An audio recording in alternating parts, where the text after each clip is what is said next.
Students, आज हम लोग आपकी main course book First Flight के chapter 4 from the diary of Anne Frank के लेसन का पार्ट 2 पढ़ेंगे। पार्ट 2 पढ़ने से पहले हम पार्ट 1 का थोड़ा सा रिवीजन कर लेते हैं। From the diary of Anne Frank, ये एन फ्रैंक के द्वारा लिखी गई उसकी ऑटोबायोग्राफी है और इसका एक पार्ट आपके इस चैप्टर में है।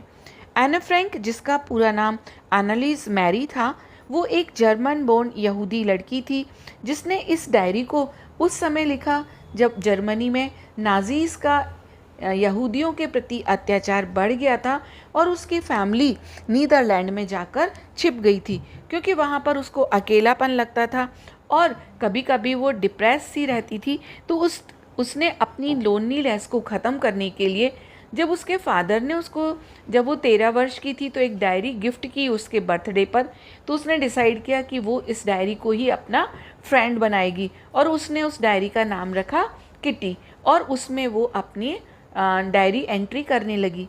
हमने फर्स्ट पार्ट में डायरी एंट्री कैसे की जाती है, उसका फॉर्मेट क्या होता है, ये भी सीखा और उसने क्यों डायरी एंट्री करना शुरू किया, उसके रीज़न्स बताए गए, वो भी सीखा, जिसको आप पार्ट 1 को पढ़िए, बार बार पढ़िए ताकि आपको पार्ट 1 में जो एन फ्रैंक है उसके थॉट्स क्या हैं उनके बारे में पता चल जाए और रिलेटेड क्वेश्चन आंसर्स को भी आप अच्छे से कर सकें।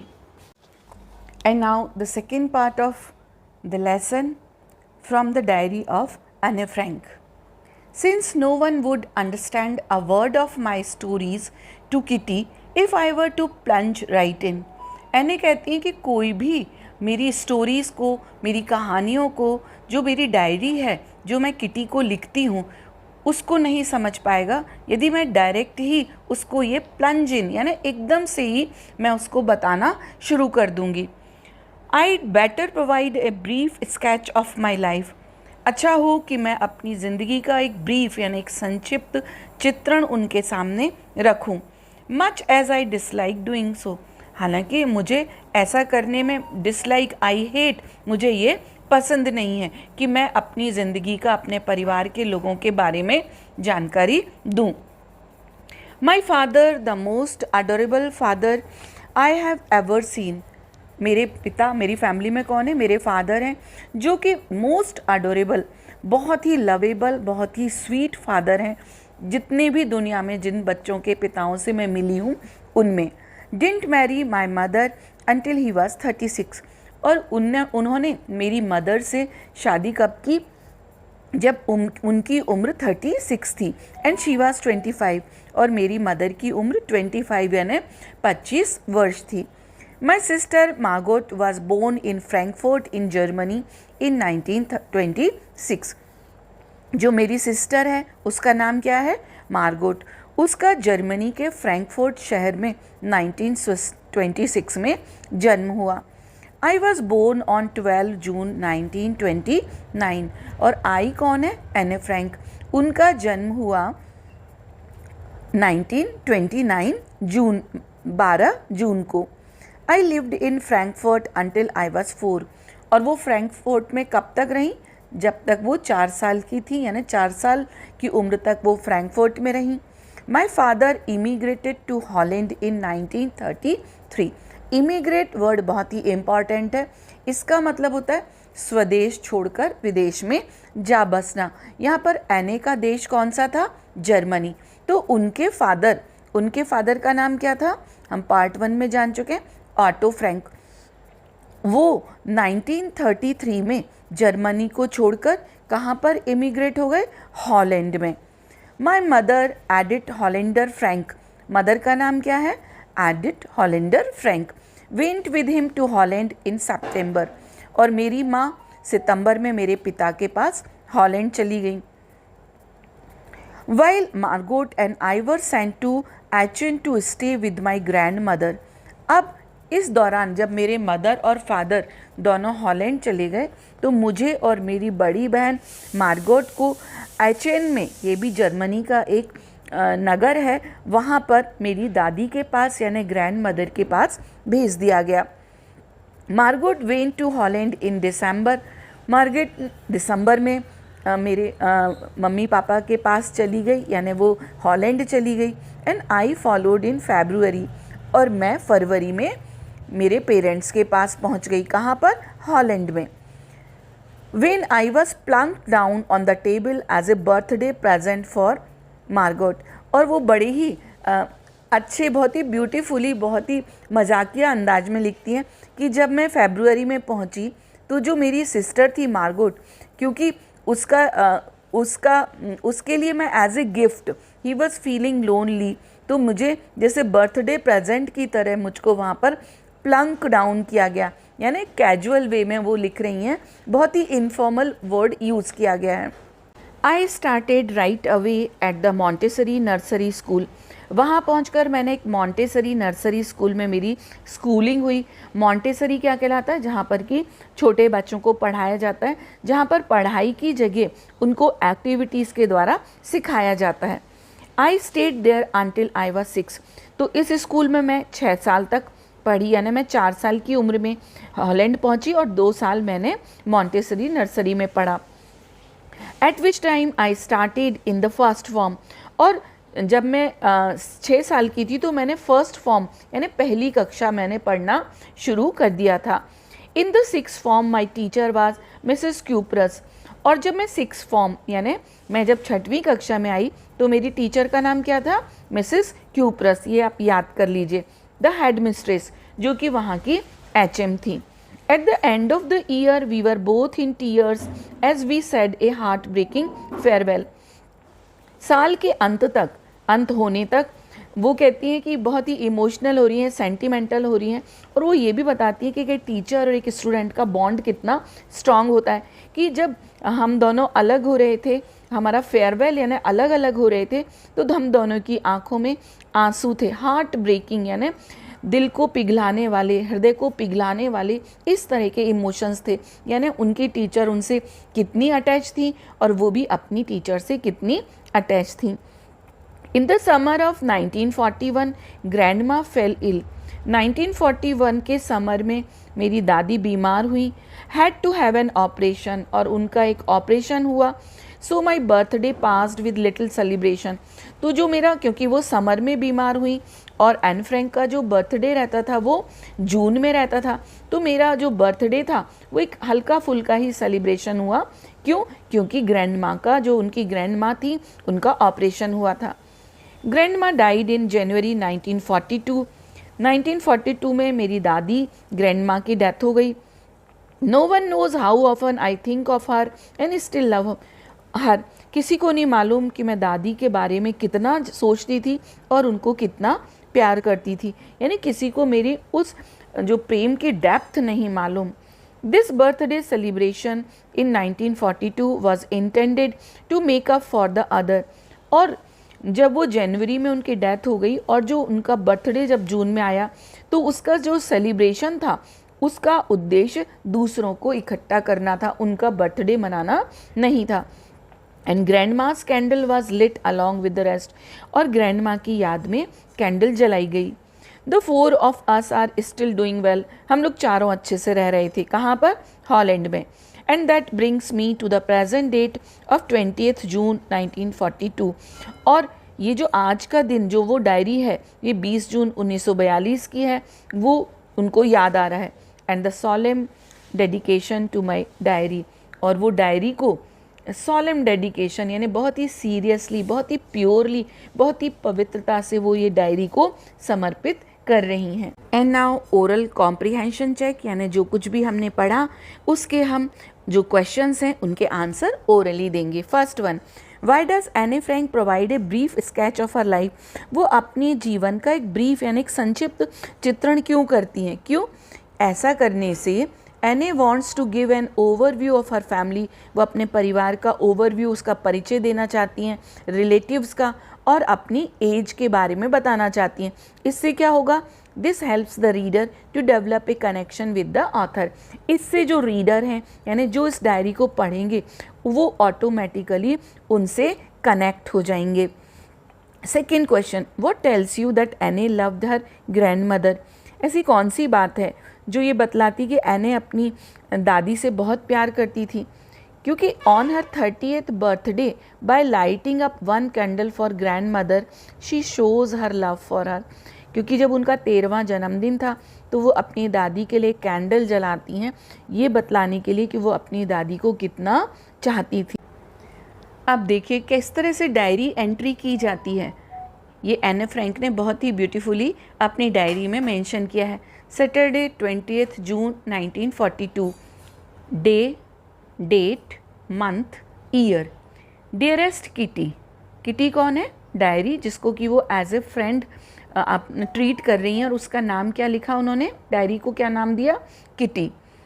Are entire class is quacking in its boots, यानी ये किस दिन की बात है? 20 जून 1942 सैटरडे की बात है कि उनकी पूरी क्लास, क्वैक का मतलब हिलना, शेक करना, जैसे अर्थ क्वैक आता है तो अर्थ क्वैक करती है ना, अर्थ हिलती है, तो ये एक फ्रेज है क्वैकिंग इन इट्स बूट्स, मतलब पूरी class with fear and nervous, यानी डरी हुई थी और नर्वस थी, और डरने के कारण और नर्वसनेस के कारण वो शेक यानी कांप रही थी। Reason, the reason of course, निसंदेह कारण क्या था?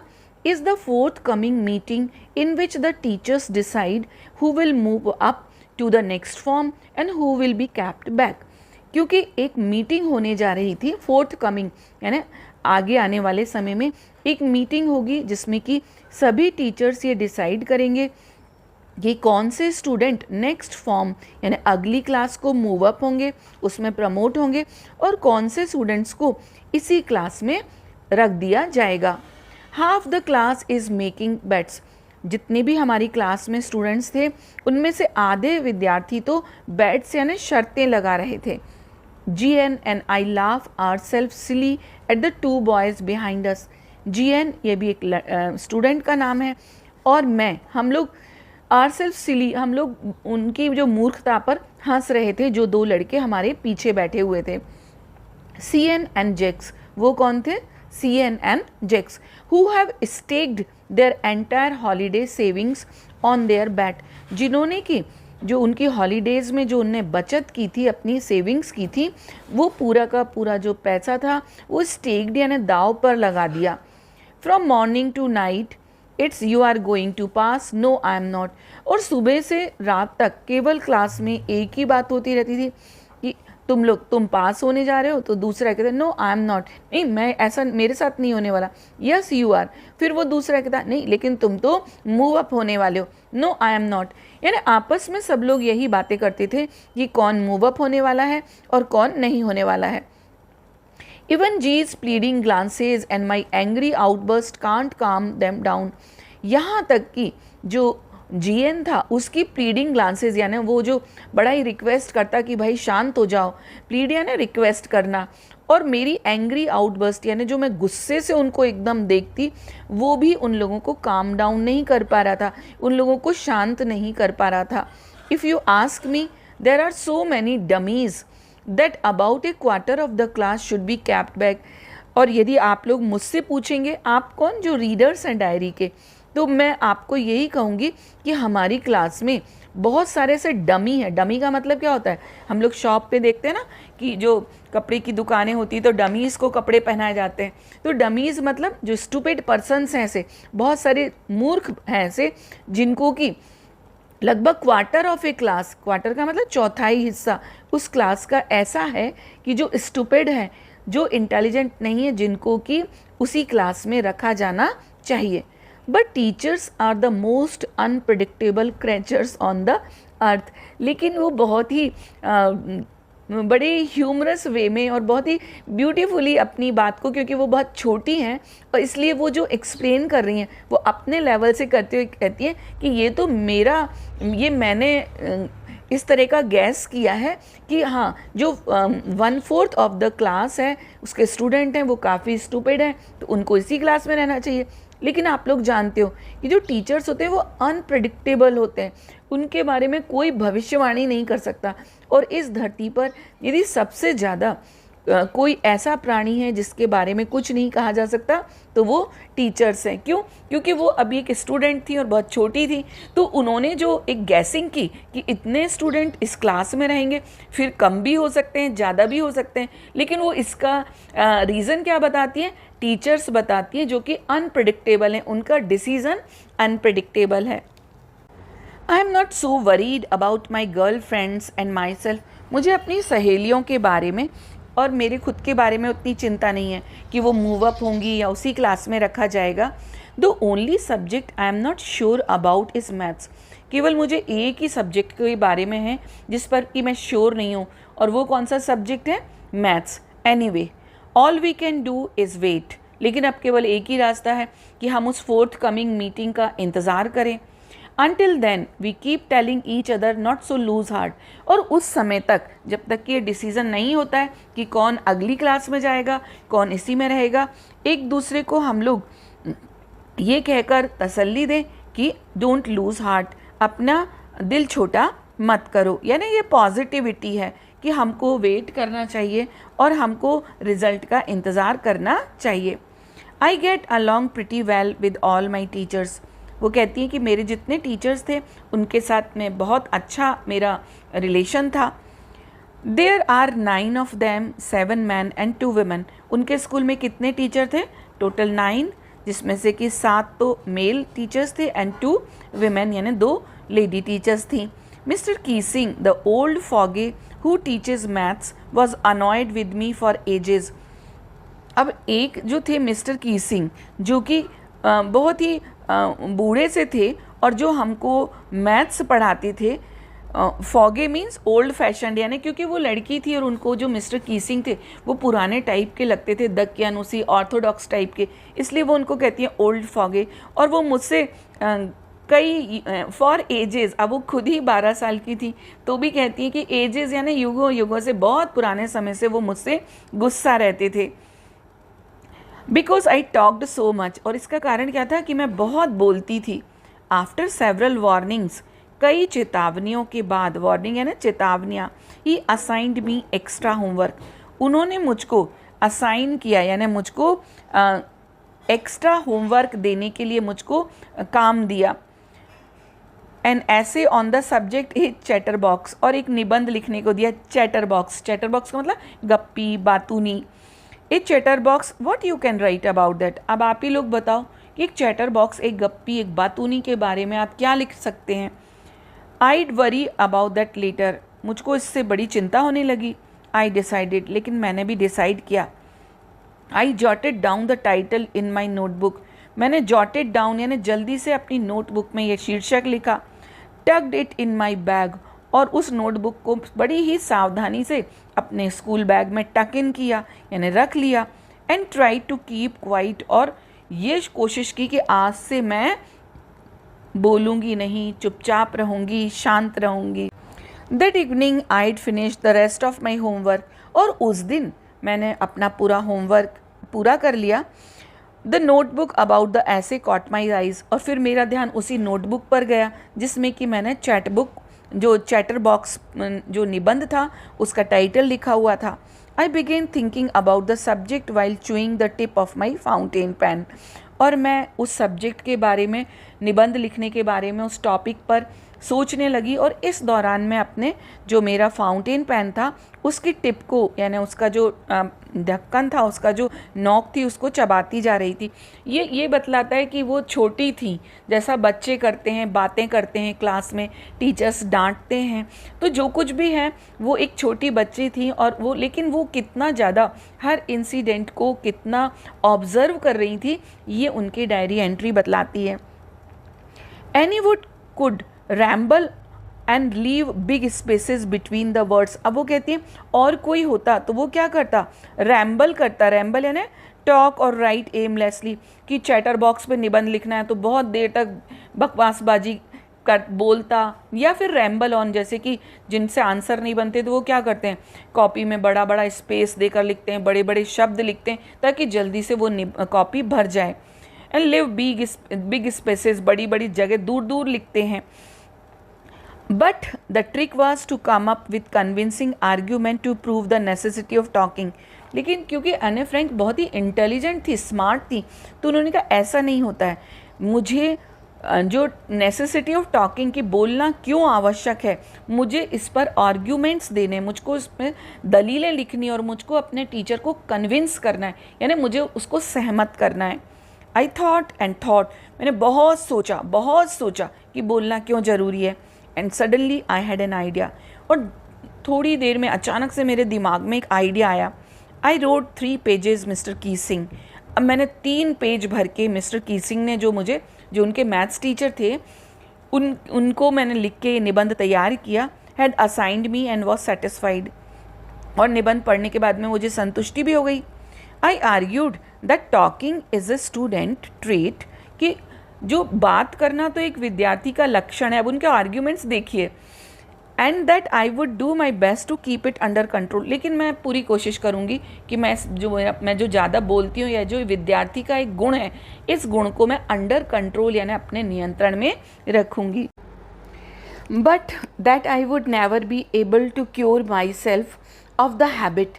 लेकिन एने फ्रैंक आगे कहती हैं कि मैं इतना ज़्यादा बातें करती हूँ, लेकिन मैं इस आदत को क्योर करने यानी इसको सुधारने में, इसका इलाज करने में मैं समर्थ नहीं हो पाऊँगी. क्यों? Since my mother talked as much as I did, क्योंकि मेरी माँ भी मेरे जितना ही बोलती हैं. इफ़ नॉट मोर, ज़्यादा तो नहीं, लेकिन वो भी उतनी बातें करती हैं, वो भी उतनी बातूनी है जितना कि मैं. And that there is not much you can do about inherited traits. और बहुत ही इसमें वो इंटेलिजेंट है और उनकी स्मार्टनेस, उनकी क्यूटनेस, उनकी ब्रिलियंटनेस दिखाई देती है कि वो अपने बातूनीपन को अपनी हेरिडिटी से, हेरिडिटी है ना, जो इनहेरिटेड ट्रेड्स यानी वो लक्षण, वो गुण, वो कैरेक्टर्स जो हमें अपने माता पिता से मिलते हैं, और वो जो ट्रेड्स, वो जो आनुवांशिक गुण होते हैं, उन पर किसी का कोई कंट्रोल नहीं होता है. तो Anne Frank at the age of 13, इतनी छोटी उम्र में वो ये समझती थी कि ये जो गुण है बातें करने का, ये उनको उनकी मदर से मिला है और इसमें वो कंट्रोल करने की कोशिश करेंगी, लेकिन बहुत ज़्यादा नहीं कर पाएंगी. तो ये बहुत ही उनकी स्मार्टनेस है, उनकी ब्रिलियंटनेस है इसमें. Mr Keesing had a good laugh at my arguments. और जब उन्होंने वो ऐसे अपने मैथ्स टीचर मिस्टर कीसिंग को लिख के दिया, तो वो बहुत ज़ोर ज़ोर से उनके आर्ग्यूमेंट यानी उनके तर्कों पर, एने फ्रैंक के जो तर्क थे उन पर हंसे. But when I proceeded to talk my way through the next lesson he assigned me a second essay. लेकिन इसके बाद में आगे जब मैथ्स की क्लास हुई और मैंने उसमें भी बातें करना शुरू किया अगले लेसन में, तो उन्होंने मुझको एक और निबंध लिखने को असाइन किया, यानी मुझको काम दिया. This time I was supposed to be an incorrigible chatterbox. और इस बार जो मुझे ऐसे का हेडिंग दिया गया, जो टॉपिक दिया गया, वो क्या था? An incorrigible chatterbox. Incorrigible means something that can not be corrected, यानी जिसको सुधारा ना जा सके. यहाँ पर सुधारने का मतलब यदि किसी में कोई बुरी आदत है, ऐसी आदत है जिससे परेशानी है, तो वो क्या कहलाता है? इनकॉरिजिबल. तो उन्होंने मुझे एक ऐसा चैटर बॉक्स यानी आप एक ऐसे बातूनी के व्यक्ति के बारे में लिखे जिसको कोई ना सुधार सके, उस पर मुझे निबंध दिया. I handed it in and Mr Keesing had nothing to complain about for 2 whole lessons. मुझको वो निबंध दे दिया गया और 2 जो लेसन उनके थे जो उन्होंने पढ़ाए, उसमें उनको मेरे से कोई शिकायत नहीं हुई. However, during the 3rd lesson, he'd finally had enough. लेकिन तीसरे लेसन में जब वो देखा कि अब मैं बातों पे मेरा कोई कंट्रोल नहीं है, मैं बातें ही करती जा रही हूँ.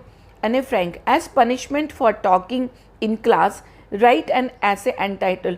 तो उन्होंने फिर से कहा कि एने फ्रैंक, तुमको पनिशमेंट यानी सजा के तौर पर एक निबंध लिखना है और जिसका टाइटल होगा quack quack quack said mistress chatter box. Quack quack यानी ये जो डक होती है उसकी आवाज़ होती है. तो उन्होंने कहा कि जो मिस्ट्रेस चैटर बॉक्स हैं उन्होंने कहा क्वैक क्वैक क्वैक, इस पर तुमको ऐसे लिखना है. द क्लास रोड, पूरी क्लास जोर से ठहाका मार के हंस पड़ी। यानी जो क्लास के स्टूडेंट की हंसी इतनी तेज थी कि वो ऐसा लग रहा था कि जैसे वो दहाड़ रहे हों। I had to laugh too, मुझे भी हंसना था। Though I nearly exhausted my ingenuity on the topic of chatterboxes, लेकिन जो मेरे को एक के बाद एक ये चैटर बॉक्स से रिलेटेड निबंध लिखने को मिल रहे थे, इस पर मैं अपनी इंजेनिटी यानी मैं अपनी ओरिजिनलिटी या जो मैं ये नए नए आर्ग्यूमेंट्स का मैं खोज कर लाती थी, वो आर्ग्यूमेंट्स, वो तर्क यानी मेरा जो वो अनुसंधान था, वो धीरे धीरे वो ख़त्म होता जा रहा था। इसलिए मुझे हंसी नहीं आई। It was time to come up with something else, अब तो कुछ और ही करने का समय था। समथिंग ओरिजिनल, ऐसा कुछ जो ओरिजिनल हो, जो कहीं की नकल ना हो। My friend Sanne, who is good at poetry, offer to help me write the essay from beginning to end in verse. मेरा एक फ्रेंड था सेन, जो कि बहुत अच्छी कविताएं लिखता था, तो उसने कहा कि मैं अब इस निबंध को बिगनिंग से, शुरुआत से लेकर अंत तक वर्स की फॉर्म में लिखूं। वर्स यानी कविता जिसमें कि लय होती है, ताल होती है, उस फॉर्म में लिखूं। And I jumped for Joy, अब तो मेरी खुशी का कोई ठिकाना ही ना रहा। Mr Keesing was trying to play a joke on me with his ridiculous subjects.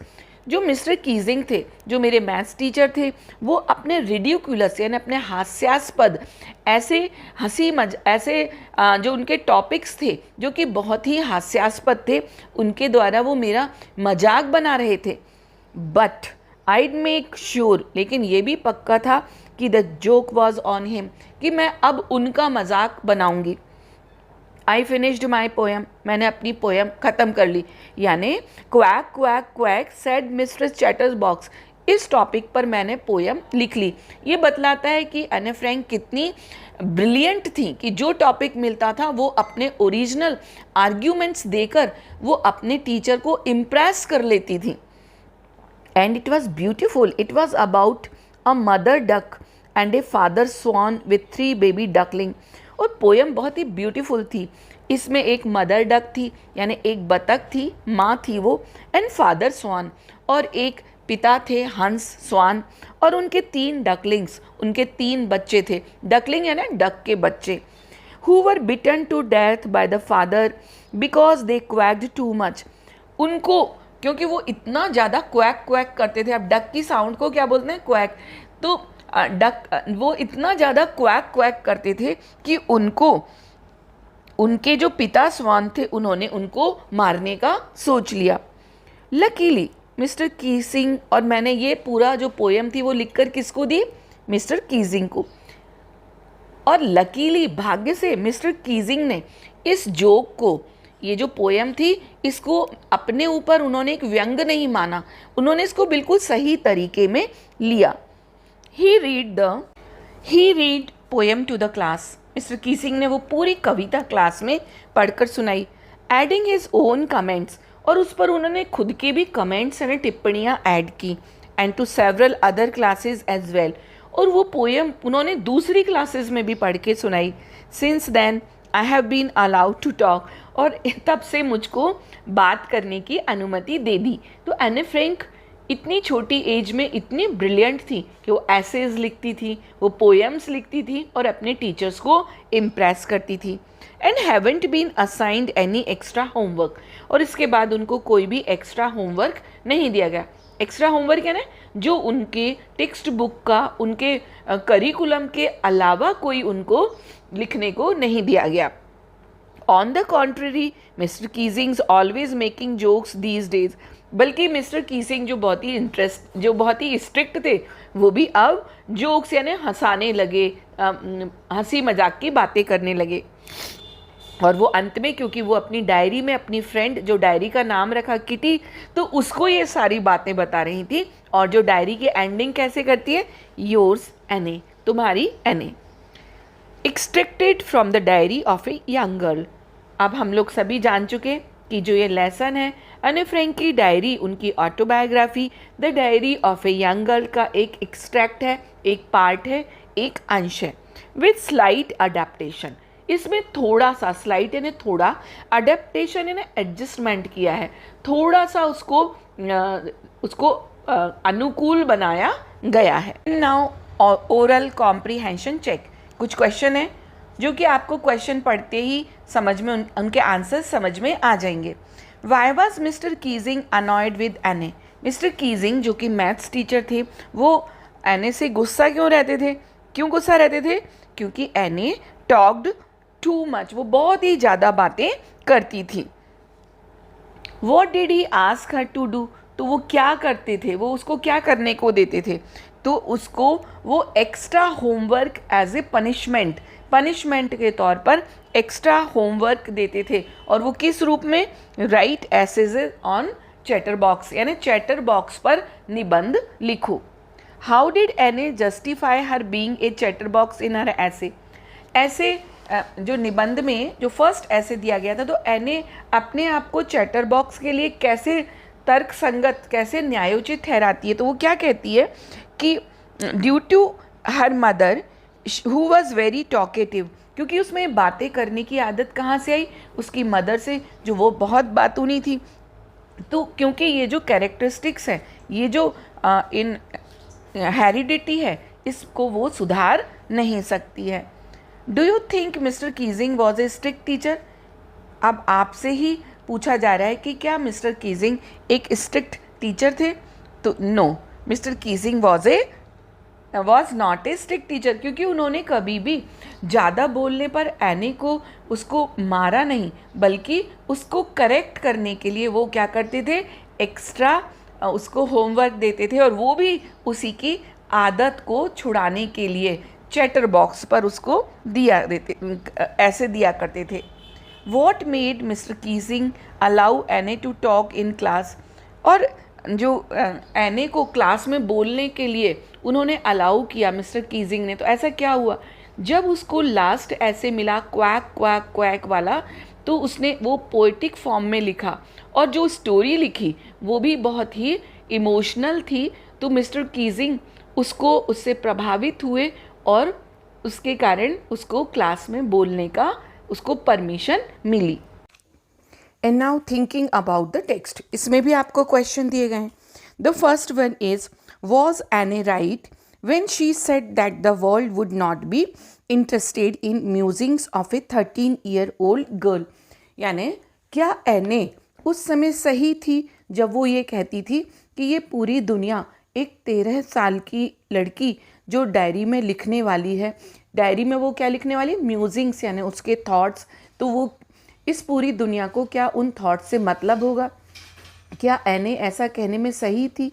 एने ऐसा कहने में सही नहीं थी, क्योंकि जो एने की डायरी है, जो उसको क्या टाइटल दिया गया? फ्रॉम द डायरी ऑफ एने फ्रैंक, वो दुनिया की बेस्ट सेलर बुक बनी, और उस पर बहुत सारी फिल्म्स, ओपरास, टीवी शोज़ बनाए गए। तो यहाँ पर वो अपनी इस बात के लिए सही नहीं थी। There are some examples of diary or journal entries in the before you read section. Before you read section में के पहले एक जो एग्जाम्पल दिए हैं डायरी और जर्नल के, जो हम लोगों ने डायरी एंट्री का फॉर्मेट भी देखा था, और जर्नल क्या होता है, मेमोयर्स क्या होते हैं, डायरी क्या होती है, ये भी मैंने आपको समझाया था। कंपेयर दीज विद वॉट एने राइट्स इन हर डायरी। अब हमको तुलना करनी है कि इनमें से एने अपने थॉट्स को, अपना डेली रूटीन को, उन सबको अपनी डायरी में लिखती है। दैट्स वाई जो उसको डायरी कहा गया। What language was the diary originally written in? सबसे पहले एने ने वो डायरी किस लैंग्वेज में लिखी? तो वो डच लैंग्वेज में लिखी गई थी। In what way is acnes diary different? एने की डायरी और दूसरी डायरीज से कैसे डिफरेंट है? क्योंकि ये पर्सनल है, ज़्यादा पर्सनल है ये डायरी, इसलिए ये उनसे डिफरेंट है। Why does Anne need to give a brief sketch about her family? Anne diary लिखने से पहले अपनी फैमिली का एक छोटा सा परिचय देना क्यों चाहती हैं? वो इसलिए देना चाहती हैं because no one would understand a word of her stories to her diary if she plunge right in, कि यदि वो सीधा ही लिखना शुरू कर देंगी तो किसी को भी उनकी डायरी में समझ नहीं आएगा, इसलिए वो डायरी लिखने से पहले अपनी फैमिली से इंट्रोड्यूस कराना चाहती हैं। Does she treat Kitty as an insider और an outsider?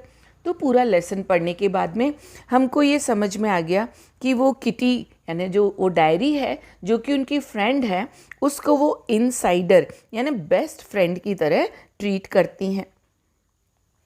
What does Annie write in her first essay?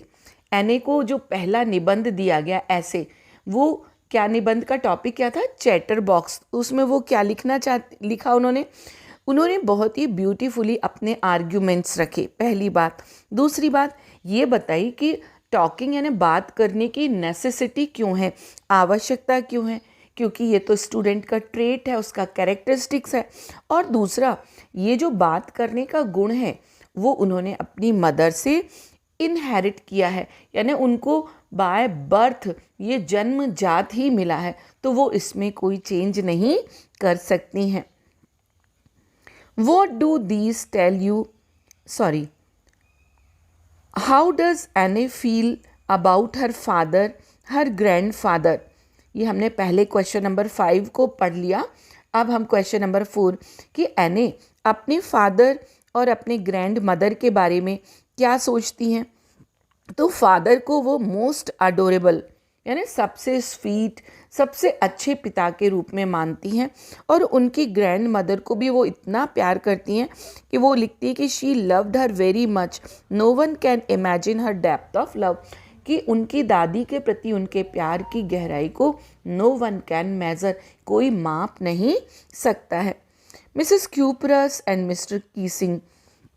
अब मिसेस क्यूपरस के बारे में वो क्या सोचती हैं?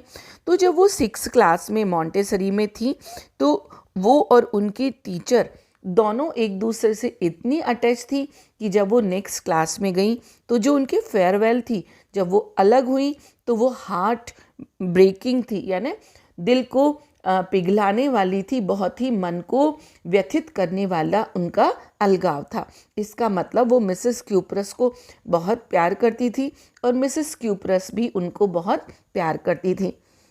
मिस्टर कीजिंग जो उनके मैथ्स के टीचर थे, वो बहुत ज़्यादा टॉकेटिव थी, तो मिस्टर कीजिंग उनको एसेज दिया करते थे उनकी इस हैबिट को करेक्ट करने के लिए, और वो भी उनसे धीरे धीरे अटैच हो गए और एने भी उनसे अटैच हो गई।